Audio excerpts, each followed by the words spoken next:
Hello students. मैं doctor Umakant व्यास आप सभी का हमारे चैनल ई स्कूल पर स्वागत करता हूं। स्टूडेंट्स, आज हम एनसीईआरटी की क्लास 8 का चैप्टर नंबर 7 हम चैप्टर नंबर 7 पढ़ेंगे, जिसका नाम है a visit to Cambridge. A visit to Cambridge, मेरी एक कैम्ब्रिज की यात्रा। बहुत ही इंटरेस्टिंग चैप्टर है और बहुत कुछ सीखने के लिए भी है। तो चलिए पढ़ते हैं इसको। A visit to Cambridge. Before you read, let's see what is there. क्या पढ़ रहे हैं इसमें हम? This is the story of a meeting. ये कहानी क्या है? एक मीटिंग की है between two extraordinary people. दो बहुत ही असाधारण व्यक्तियों के बीच की कहानी है। एक्स्ट्रा ऑर्डिनरी, असाधारण लोगों के बीच की एक मीटिंग है, उनका मिलना है, उसके बारे में ये कहानी है। Both of them disabled. दोनों ही क्या है? डिसेबल्ड। हम वैसे देखो डिसेबल्ड को आप ये कहो कि अपंग है या है ना असहाय है, लेकिन यहाँ पर राइटर कहता है कि जिसको हम डिफरेंटली एबल कहते हैं, एज वी नाउ से, हम विशेष रूप से योग्य, जिनको अयोग्य नहीं कहकर के विशेष रूप से योग्य कहा जाता है। विशेष रूप से योग्य। तो डिफरेंटली एबल ये दो व्यक्ति है। Stephen Hawkings. कौन नहीं जानता स्टीफन हॉकिंग्स को, जिनकी हाल ही में मृत्यु हुई है। Is one of the greatest scientist of our time. हमारे समय के बहुत ही बड़े वैज्ञानिक है वो। He suffers from a form of paralysis. उनकी क्या है कि पैरालिसिस की बीमारी है, उनका शरीर अचेतन है, कुछ भी काम नहीं करता उनका शरीर। That confines him to a wheel chair. और इस कारण से वो एक व्हील चेयर जो है उसी पे रहते हैं। व्हील कन्फाइन का मतलब उससे बंधे रहना, उससे सीमित रहना। तो वो एक व्हील चेयर में ही रहते थे। And allows him to speak only by punching buttons on a computer. और वो बोल भी नहीं सकते, तो वो अपनी बात को किस तरीके से कहते हैं? वो उनके पास में कंप्यूटर है, कुछ बटन है, वो उस बटन को दबाते हैं और उनकी बात उस कंप्यूटर पे आती है और वो कंप्यूटर उसको बोलता है। तो इस तरीके से अपनी बातों को वो एक्सप्रेस करते हैं। Which speaks for him in a machine like voice. Machine जैसी आवाज में वो उनकी बातों को रीड करके और फिर बोल के सुनाती है। और दूसरा व्यक्ति है फिरदौस कांगा। फिरदौस कांगा कौन है? इज अ राइटर, वो एक लेखक है। एंड अ जर्नलिस्ट, और एक जर्नलिस्ट है। Who lives and works in Mumbai. जो फिरदौस कांगा है ये मुंबई में रहते हैं। Kanga was born with the brittle bones. Kanga के साथ में क्या परेशानी थी कि वो जब पैदा हुए तो उनकी जो हड्डियां हैं वो क्या है? कमजोर हड्डियां, बहुत आसानी से टूट जाती थी। तो ब्रिटल का मतलब बहुत ही कमजोर, और बोन्स होगी हड्डियां, इसके साथ में वो पैदा हुए। That tended to break easily. वो बहुत ही आसानी से टूट जाती थी when he was a child, जब वो एक बच्चे थे। Like Hawking, Kanga moves around in a wheelchair. Hawking की तरह कांगा भी क्या है? व्हीलचेयर में ही घूमते हैं। The two great man exchange thoughts. दोनों व्यक्ति क्या है? जब मिलते हैं तो एक दूसरे से बात करते हैं, विचारों का आदान प्रदान करते हैं on what it means to live life in a wheelchair. कि आखिर इस व्हीलचेयर में जीवन जीने का क्या अनुभव होता है, इसका क्या मतलब होता है। And how the so called normal people react to the disable. और किस तरीके से जो साधारण व्यक्ति होता है, एक आम व्यक्ति होता है, जो बिल्कुल किसी को कोई दिक्कत नहीं है शारीरिक रूप से, वो इन विशेष रूप से योग्य व्यक्तियों के बारे में क्या सोचते हैं। तो ये बातें वो चर्चा करते हैं। अब ये कैसे मिलना हुआ उसके बारे में आगे बढ़ते हैं, देखते हैं इसमें क्या होता है कहानी में। शुरू करते हैं। Cambridge was my metaphor for England. Writer कहता है मेरे लिए इंग्लैंड का मतलब कैम्ब्रिज था। मेटाफर का मीनिंग होता है रूपक, उसका सिंबल होना। इंग्लैंड मेरे लिए क्या मतलब है? सिंबल। इंग्लैंड का सिंबल क्या है? कैम्ब्रिज। मेरे लिए कैम्ब्रिज ही इंग्लैंड है, तो मैं इसको अपने एक रूपक के रूप में लेता हूं। एंड इट वॉज स्ट्रेंज, और बहुत ही अजीब सा था, दैट व्हेन आई लेफ्ट, जब मैं वहां से आया, लौटा, it had become altogether something else. मेरे लिए ये बिल्कुल ही अलग एक अनुभव हो चुका था। जब मैं वहां से लौटा, मेरे लिए एक अलग ही अनुभव था। Because I had met Stephen Hawking there, क्योंकि मैं वहां पर स्टीफन हॉकिंग से मिलके आया था। तो उनसे मिलना मेरे जीवन के लिए कैसे अलग हुआ, किस तरीके से वो अनुभव मेरे लिए बिल्कुल हट करके था, ये राइटर फिरदौस कांगा बताएगा अपने को। It was on A walking tour. वो कहते हैं कि एक बार मैं कैम्ब्रिज में घूम रहा था, है ना, अपनी व्हील चेयर पे घूम रहा था। दैट द गाइड मेंशन, तब मेरे साथ में जो गाइड था उसने मुझे इशारा किया, बताया किसके बारे में, स्टीफन हॉकिंग के बारे में। और क्या कह के बताया, पुअर मैन। पुअर का मतलब यहां पर क्या है, पुअर का मतलब बेचारा, कि बेचारा आदमी who is quite disabled now, बिल्कुल असहाय हो चुका है। Although he is worthy successor of Isaac Newton, यद्यपि वो, वैसे तो वो क्या है, अपंग है, डिसेबल्ड है, लेकिन इसैक न्यूटन का एक तरीके से उत्तराधिकारी, सक्सेसर का मतलब क्या होता है, उत्तराधिकारी, ऐसा व्यक्ति जो उनकी योग्यता रखता है, न्यूटन की तरह योग्यता रखता है, ये ऐसा व्यक्ति है। whose chair he has at the university, और इस कैम्ब्रिज यूनिवर्सिटी में वो उन्हीं के चेयर पे, उन्हीं के पद पे वो काम कर रहे हैं अभी, Stephen Hawking. And I started, वो कहते हैं मैंने यात्रा शुरू की, because I had quite forgotten that this most brilliant and completely paralyzed astrophysicist, the author of the brief history of time, one of the biggest bestseller, lived here. मैंने यात्रा शुरू की, घूमना शुरू किया, बिकॉज, क्योंकि, आई हैड क्वाइट फॉरगॉटन, मैं बिल्कुल भूल चुका था, that this most brilliant and completely paralysed astrophysicist, ये बहुत ही गुणी, ब्रिलियंट, बहुत ही बुद्धिमान व्यक्ति, कंप्लीटली पैरालाइज्ड, जो पूरी तरीके से जो पैरालाइज्ड हो चुका है। एस्ट्रोफिजिसिस्ट किसे कहते हैं, लिख लीजिए, खगोल शास्त्री। एस्ट्रोफिजिसिस्ट जो एस्ट्रोनॉमी पे काम करता है, खगोल विद्या पे काम करता है ना। तो ये बहुत बड़े फिजिक्स की एक ब्रांच है जिसपे वो काम कर रहे थे, एस्ट्रोफिजिसिस्ट थे वो। और उन्होंने किताब लिखी थी, a brief history of time, a brief history of time उन्होंने लिखी, one of the biggest best seller ever, जो आज तक की सबसे ज्यादा बिकने वाली किताब थी, ये स्टीफन हॉकिंग ने लिखी थी, और वो यहीं पर रहते थे, कैम्ब्रिज में ही रहते थे। तो फिरदौस काका कहते हैं कि मैं वहां पर आया था, घूम रहा था, और उस गाइड ने मुझे बताया कि बहुत ही बेचारा आदमी है, पूरी तरीके से अयोग्य है, यद्यपि वो न्यूटन के जैसा है और उनका उत्तराधिकारी है, उनके ही पद पे आज वहां बैठा है ना। तो इसकी बहुत इच्छा हुई कि ये आखिरकार कौन है, कि इतना बड़ा एस्ट्रोफिजिस्ट है और लेकिन पूरी तरीके से पैरालाइज्ड है, वो यहाँ पे रहता है। When the walking tour was done, तो फिरदौस काका कहता है कि जब मेरी टूर पूरा कंप्लीट हुआ, वहां पर घूमते हुए मैंने पूरे घूमना पूरा किया, I rush to a phone booth, तब फिरदौस काका एक फोन बूथ पे गए, and almost tearing the cord so it could reach me outside, बिल्कुल उस जो डायल था उसका, उसको उठाया उसने, रिसीवर को, और अपनी तरफ खींचा, क्योंकि वो केबिन से बाहर थे, बूथ से बाहर थे, उसको अपनी तरफ खींचा, और फिर फोन लगाया, फोन स्टीफन हॉकिंग्स हाउस, उनके घर पे फोन लगाया। There was his assistant on the line, assistant जो उनका था स्टीफन हॉकिंग का, उन्होंने फोन उठाया। I told him I had come in a wheel chair from India, और मैंने उनके असिस्टेंट को कहा कि मैं इंडिया से आया हूँ, व्हील चेयर पे आया हूँ यहाँ पर। Perhaps he thought I had propelled my self all the way, शायद वो ये सोच रहे होंगे कि मैं व्हील चेयर पे ही इंडिया से कैम्ब्रिज चलता हुआ आया हूँगा, व्हील चेयर पे, पर ऐसा नहीं था। मैं, उनका कहने का मतलब था कि मैं भी व्हील चेयर पे ही अपना जीवन बिता रहा हूँ। To write about my travels in Britain, तो उसने असिस्टेंट को कहा कि मैं व्हील चेयर पे हूँ और मैं ब्रिटेन आया हूँ मेरी यात्रा का अनुभव कुछ लिखने के लिए। I had to see professor Hawking, उन्होंने कहा कि मैं प्रोफेसर हॉकिंग से मिलना चाहता हूँ, इवन 10 मिनट्स वुड डू, मेरे लिए अगर 10 मिनट वो निकाल पाएंगे तो मेरे लिए बहुत ही अच्छा होगा। Half an hour he said, उसने, असिस्टेंट ने सीधा कह दिया कि आधा घंटा आपको मिल जाएगा, फ्रॉम 3:30 टू 4, 3:30 से 4 बजे तक का समय आपको दिया जाता है, 30 मिनट आपको इसके लिए मिल जाएंगे।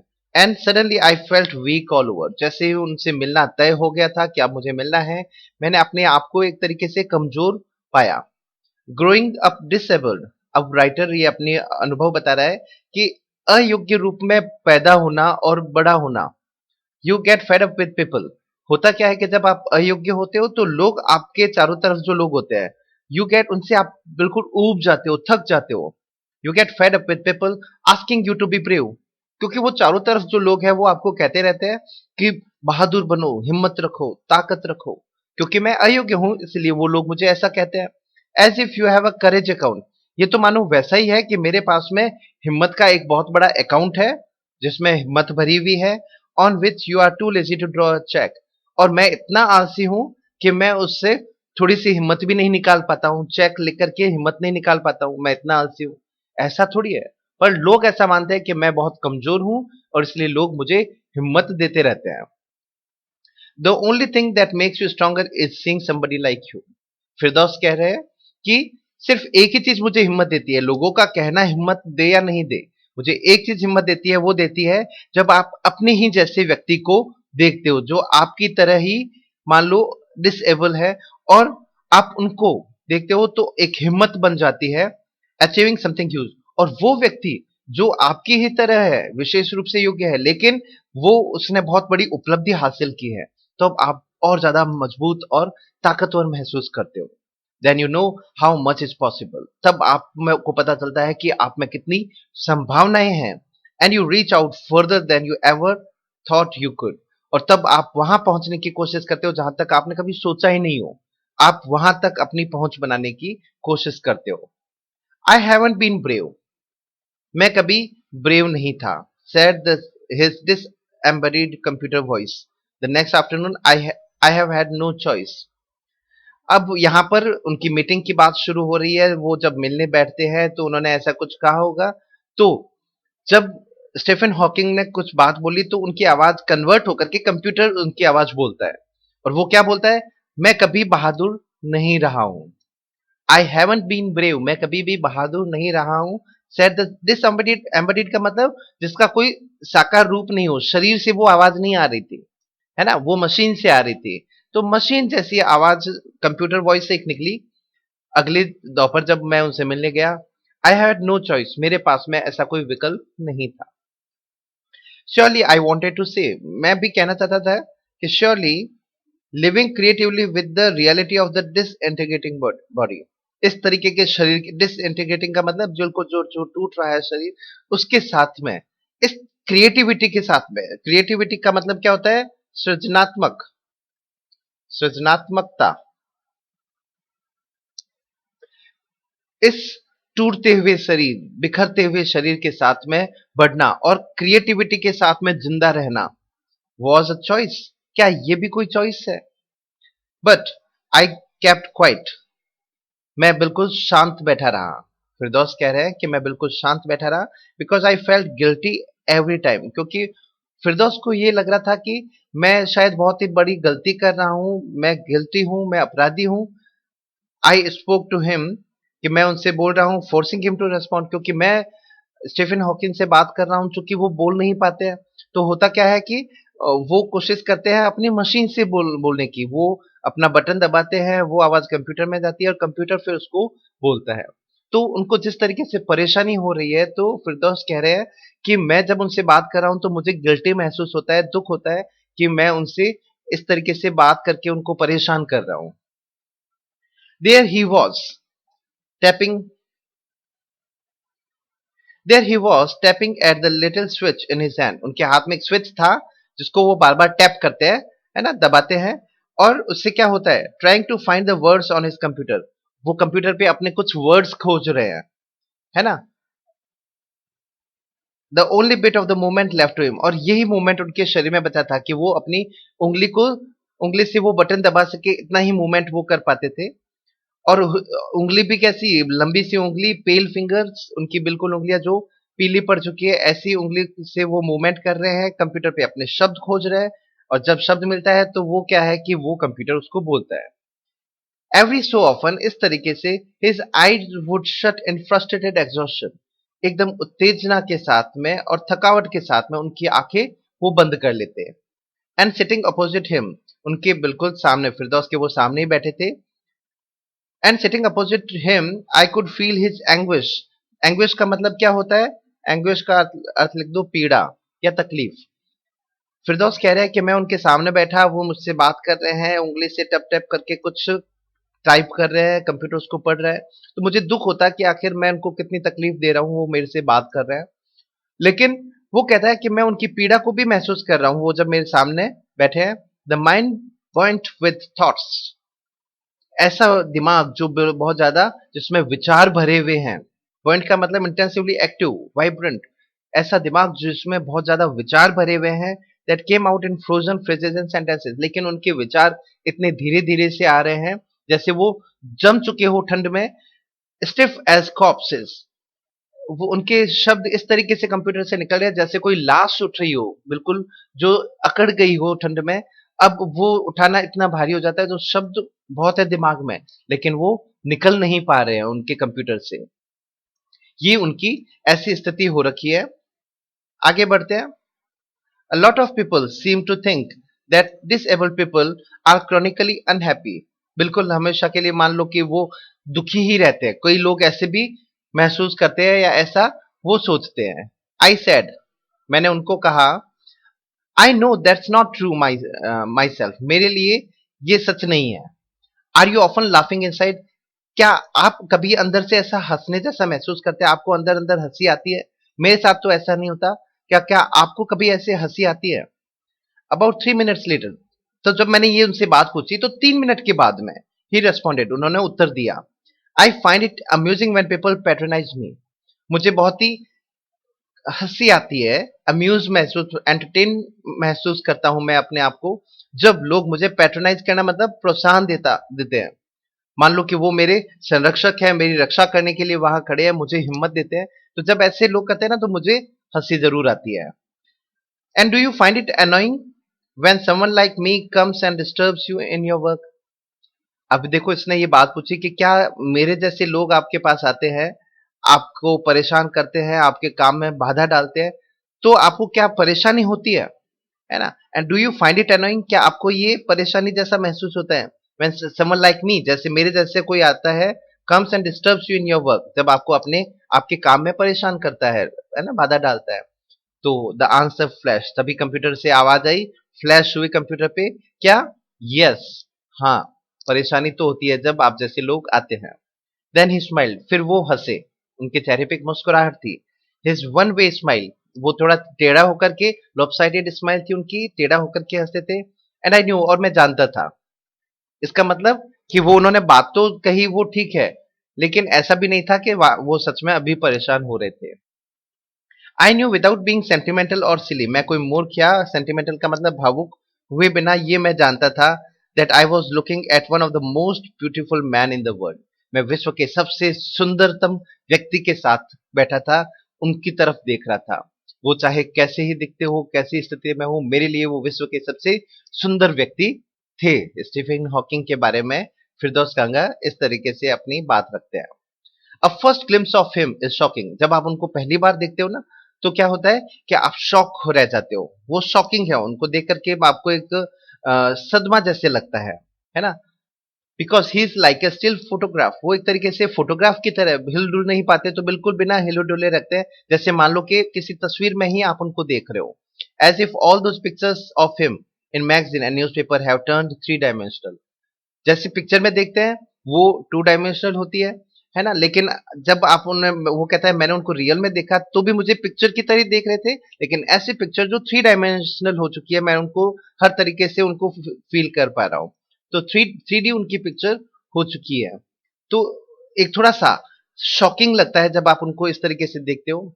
Then you see the head twisted sideways into a lump, फिर आप देखते हो कि अचानक उनका सिर है ना, वो एक तरफ लटक जाता है ना? ट्विस्ट हो जाता है साइडवेज इनटू स्लम्प, एक स्लम्प की तरह लटक जाता है। द टॉर्सो, टॉर्सो का मतलब होता है धड़, और जो उनके गर्दन के नीचे का जो हिस्सा है, धड़ जो है, जिसको टॉर्सो बोलते हैं, shrunk inside the pale blue shirt, वो एक पेल ब्लू शर्ट में ढका हुआ है, सिकुड़ा हुआ है। श्रंक का मतलब सिकुड़ा हुआ, श्रंक का मतलब सिकुड़ा हुआ उनके शरीर में है, बहुत ही दुबला पतला शरीर है। द वेस्टेड लेग्स, और उनकी टांगे भी ऐसे जो बिल्कुल वेस्ट हो चुकी है, बहुत दुबली पतली हो चुकी है, उनमें कुछ हिम्मत नहीं है, वो हिल नहीं पाते हैं। You look at his eyes which can speak, जब आप उनकी आंखों में देखते हो जो बोल सकती है, उनकी आंखें जो है वो बोल सकती है। स्टिल, स्टिल का मतलब यहाँ पर शांत है, ठीक है? स्टिल का मतलब शांत। And they are saying something huge and urgent, उनकी आंखें हैं वो बहुत ही ज्यादा बोलती है, जो कुछ कहना चाहती है, कुछ बड़ी बात कहना चाहती है, कुछ विशेष जरूरी बात, अर्जेंट जरूरी बात वो कहना चाहती है, ऐसा उनकी आंखों में लगता है। It is hard to tell what, लेकिन वो क्या कहना चाहती है ये अच्छे से समझ में नहीं आता। बट यू आर शेकन, लेकिन आप बिल्कुल हिल जाते हो, because you have seen something you never thought could be seen. लेकिन जब आप उनको देखते हो तो आप बिल्कुल हिल जाते हो, क्योंकि आप वो देखते हो जो कभी आपने सोचा ही नहीं हो कि आप कभी ऐसा देखोगे। तो ऐसे दृश्य को व्यक्ति के साथ में ऐसी स्थिति में देखना एक तरीके से आपको हिला देती है अंदर से, ऐसा आपको महसूस होता है। Before you like before you आपके सामने, लाइक अ लैंटर्न एक जैसे लालटेन होता है, whose walls are worn thin, so thin उनकी जैसे लालटेन होता है, उसकी जो चार दीवारी होती है ग्लास की वो बिल्कुल पतली हो जाती है, घिस जाती है। You glimpse only the light in, और आपको क्या अंदर सिर्फ क्या दिखाई देती है, एक सिर्फ लाइट दिखाई देती है और कुछ नहीं दिखाई देता है। Is the incandescence of a man, incandescence होता है आंतरिक प्रकाश, इंटरनल लाइट, वो सिर्फ आपको दिखाई देती है आपके सामने, ठीक है। द बॉडी ऑलमोस्ट इररिलेवेंट, उनका शरीर जो लगभग इररिलेवेंट, किसी काम का नहीं है। इररिलेवेंट वैसे तो अप्रासंगिक होता है, यहाँ पे इररिलेवेंट का मतलब जिसका कोई कार्य नहीं है, वो कुछ नहीं कर पा रहा उनका शरीर।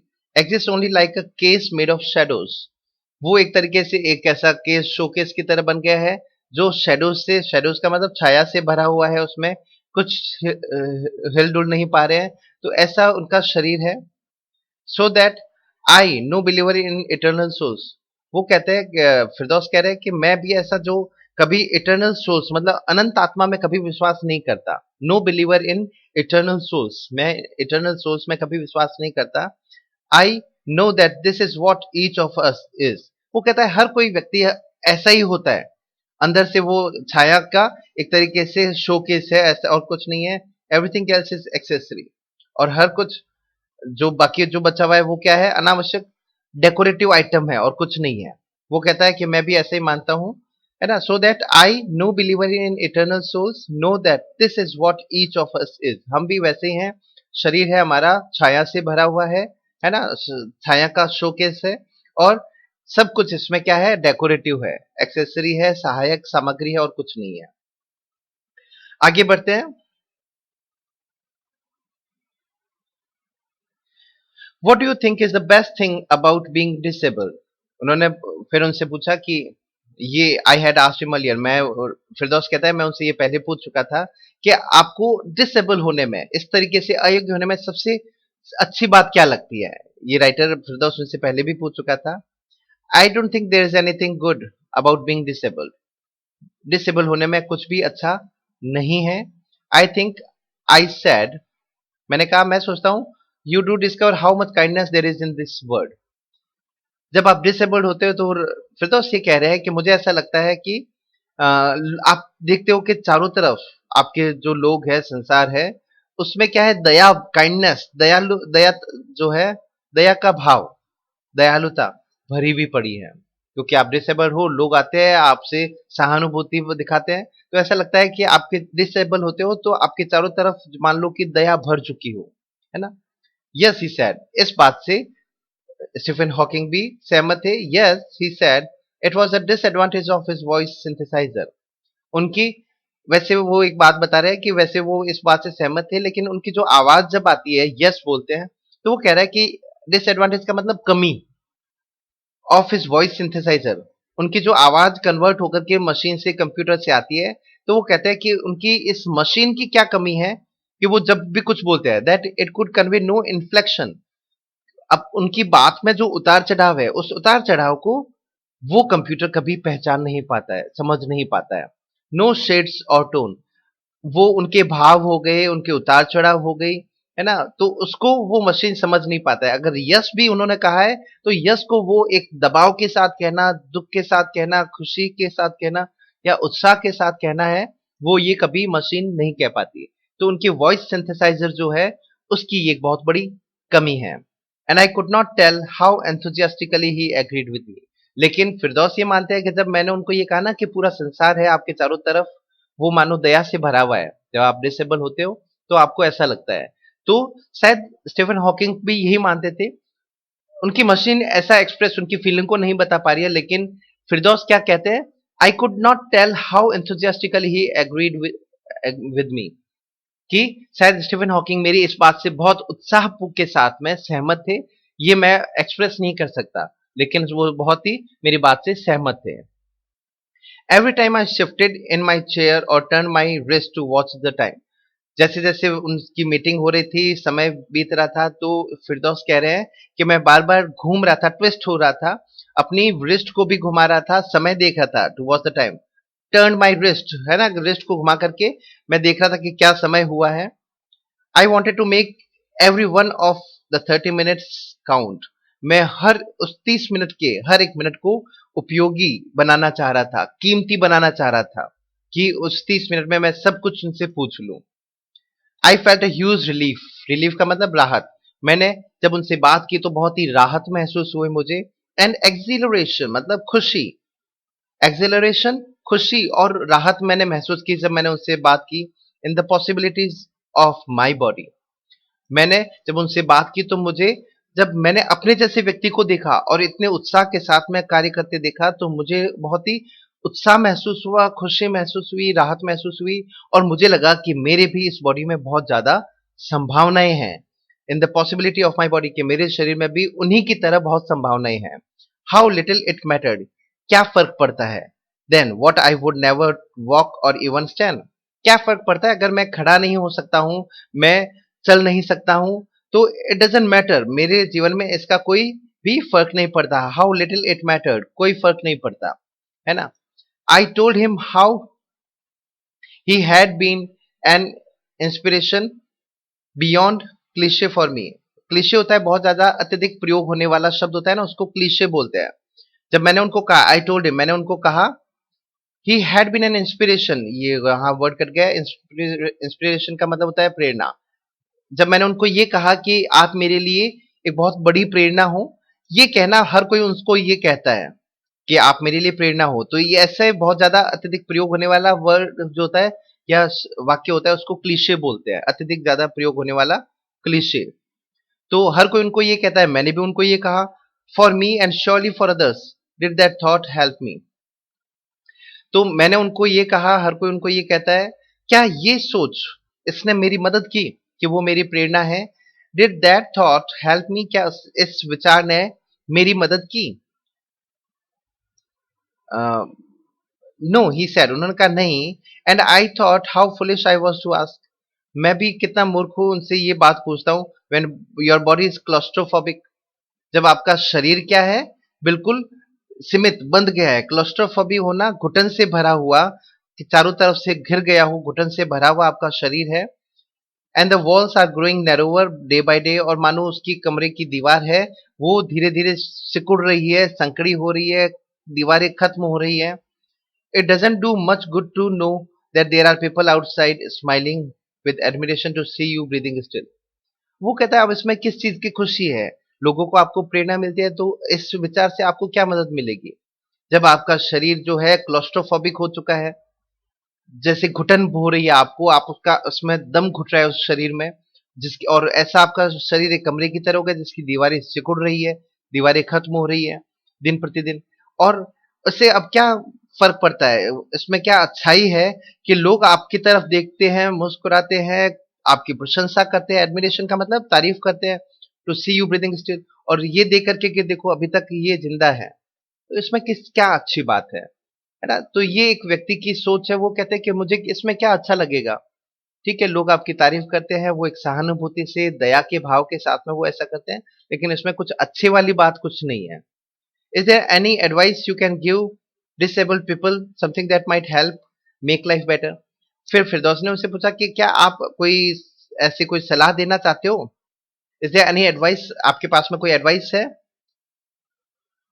that can give disabled people, that you can give to the disabled people, विशेष रूप से जो ये योग्य होते हैं उनके लिए कुछ सलाह देना चाहते हो, जिससे उनका जीवन क्या हो, सुधर सके और बेहतर हो सके, बेटर हो सके। They should concentrate on what they are good at. I think things like the disabled Olympics, तब उनके क्या विचार थे कि they should concentrate on what they are good eight.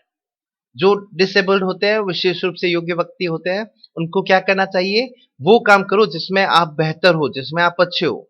हर कोई काम वो नहीं कर सकते, तो जिसमें आप अच्छे हो, what they are good at, जिसमें वो अच्छे हैं, वो काम करना चाहिए, उस पर ध्यान केंद्रित कंसंट्रेट करना चाहिए। I think things like the disabled Olympics are waste of time. मैं ये सोचता हूँ कि ये जो ओलंपिक होते हैं डिसेबल्ड का, है ना, पैरा ओलंपिक होता है, ये बिल्कुल समय की बर्बादी है, ऐसा नहीं करना चाहिए।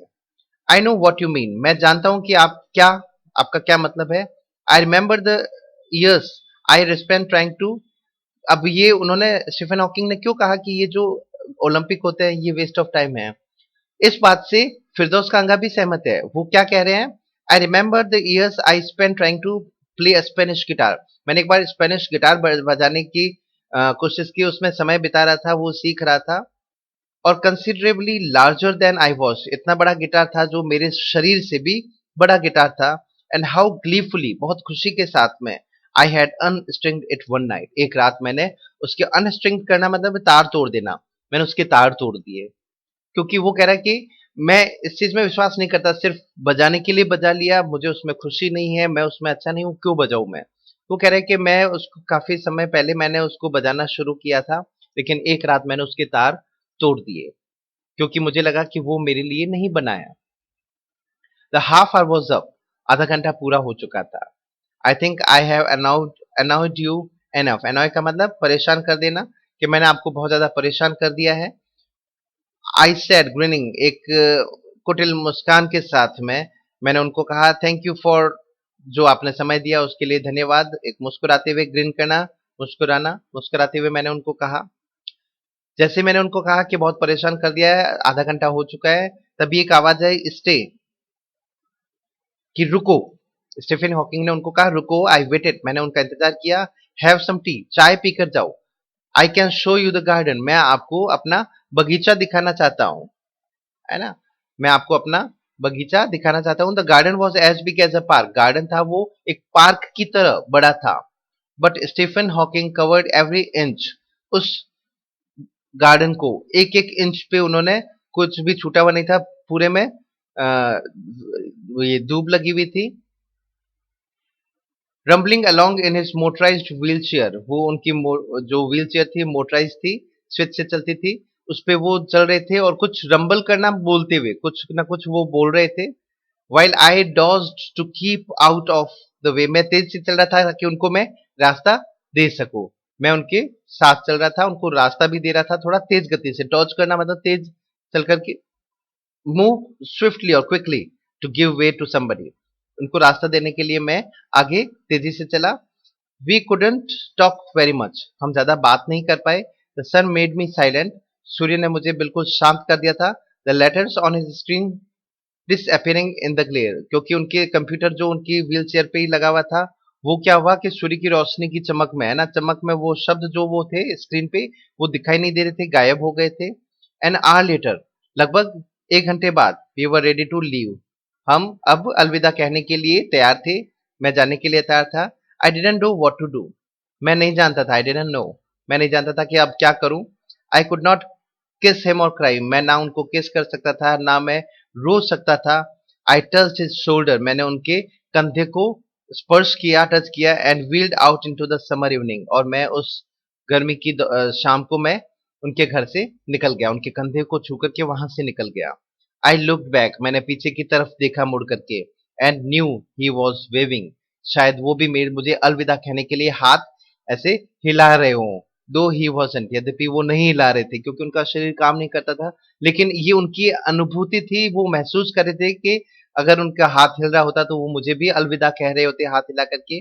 वॉचिंग हिम, उनको देख करके, an embodiment of my bravest self, ताकत का एक बहुत ही बड़ा साकार रूप था। एम्बडीमेंट का मतलब हो गया साकार रूप, ताकत का एम्बडीमेंट ऑफ माई ब्रेवेस्ट सेल्फ, मैं मुझमें जितनी भी ताकत है उसका वो एक साकार रूप वो थे।